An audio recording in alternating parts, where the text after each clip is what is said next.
Cool, cool, cool. Look at the pretty Cyclops. I'm so pretty. I'm so pretty, guys. I'm so pretty. Very handsome. Carmi. I printed the figure myself, and I have no airbrush system, so it'll have to be hand painted. Okay, okay. So we do have things to discuss, because like you, I do not have an airbrush. So I use these things. I use the ancient method known as paintbrushes. You guys want to see all the paintbrushes I have here? Here, let's do this while we kind of take a little break. Let's look at all the paintbrushes that I have handy right now on me. Okay, here's some. This isn't a paintbrush. There's another one. There's another one. Here's my Sumi-E, like Japanese or Chinese ink brush. There's this one. There's this one. This is my finest brush. It's called Insane Detail Brush, guys. Insane Detail. Whoa, look at that. Insane detail. Ba, ba, ba. Show me your wares. Estrel's going to take a break from the computer now. Have a good break, Estrella. Once again, thank you for the raid. I really do appreciate it. And I'll catch you next time. Show me your wares. Whoa. Does this count as a brush?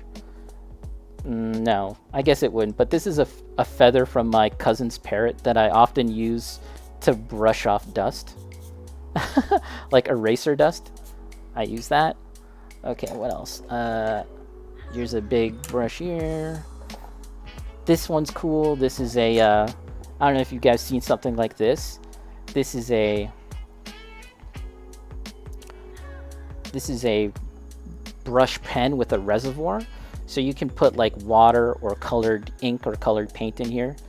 And then you basically have a constant supply of colored paint as you don't have to dip it into something else. Little chook. Watercolor brush. Yeah, these are pretty neat. I like them. I should get another one because this one's kind of getting a little beat up. Brushes, more brushes. What else? What else do we got? Oh, here's a stick. This is technically not a brush, but I do use... this is literally just a stick that, if you can tell, it's kind of blackened at the end. I use this to ink drawing sometimes because, like, I'm that artsy-fartsy. This is the most fartsiest tool that I have. Is literally a stick. Here we go, guys. Here's more brushes. Look, it hasn't stopped. There's more. This is a watercolor brush. This is really useful. I like this one for painting Warhammer 2. This is another... you are very artsy-fartsy. This is another sort of like Japanese or Chinese inking type of brush. This is a hake brush for watercolor. I really, really like this brush. It's one of my favorite brushes. And I actually don't really use it to paint too often. I pretty much use this also as my, like the feather to like wipe off dust or dust on my models. You know, little dust on the model, little like that. That's what I use this thing for mostly these days, but I really do like this hake brush. Okay, guys, it's not over yet. It's not over. There's still more brushes, if you can believe it or not. Let's see, what else do we got here?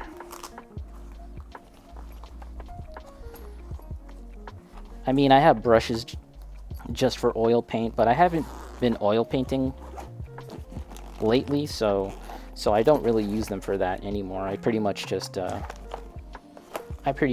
use them for acrylic. There's more. This is a...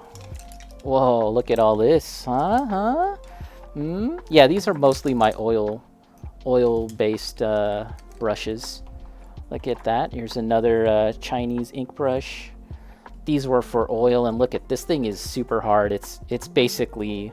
I would have to go in with turpentine or something like that. It's hard. This one's barely been used. This is nice and... Ooh, I like this one. Yeah, these are mostly oil. This one's for watercolor. It just keeps on going, guys. Look how long the freaking handle is. Because like when you're painting like on a canvas, you want to stand super far away from your painting, right?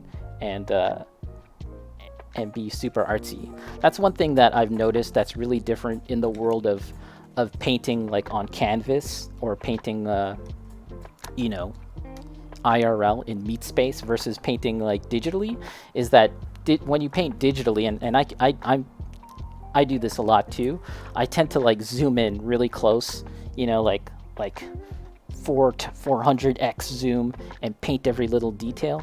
But in the world of painting like on canvas, it's kind of the opposite. You want to stand far away from your painting, almost like more than an arm's length, and work from a very far distance.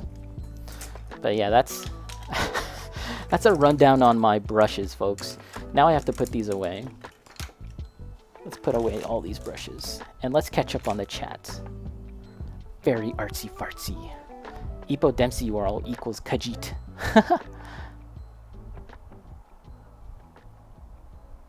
Insane detail made from 3 doll hairs from the rarest of Barbies. I wouldn't be surprised. It very well might be. Some dark ritual to create the brush. Parrot feather duster, cute. Yeah, I honestly do use this. This isn't like a quirky internet thing that I do. Like, I literally use this to wipe off eraser dust from my drawings. It's super useful, and it's pretty cool looking too. And he didn't like rip this off the bird because I wanted it. He like the parrot sheds occasionally, right? So he just grabbed like a shed one. He didn't rip it off the bird.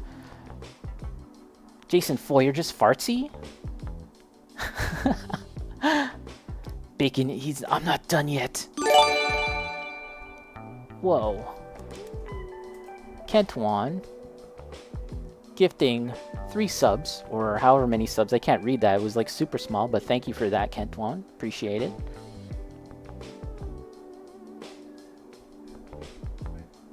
You should try out makeup brushes? Yeah, I actually really should do that, because I had seen that makeup brushes are very useful.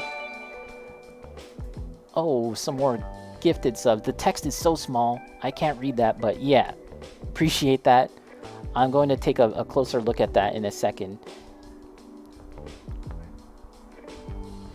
To Eddie!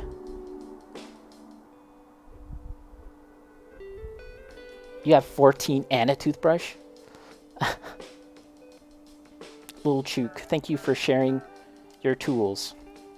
No problem, no problem. I mean, yeah, I think it's pretty interesting.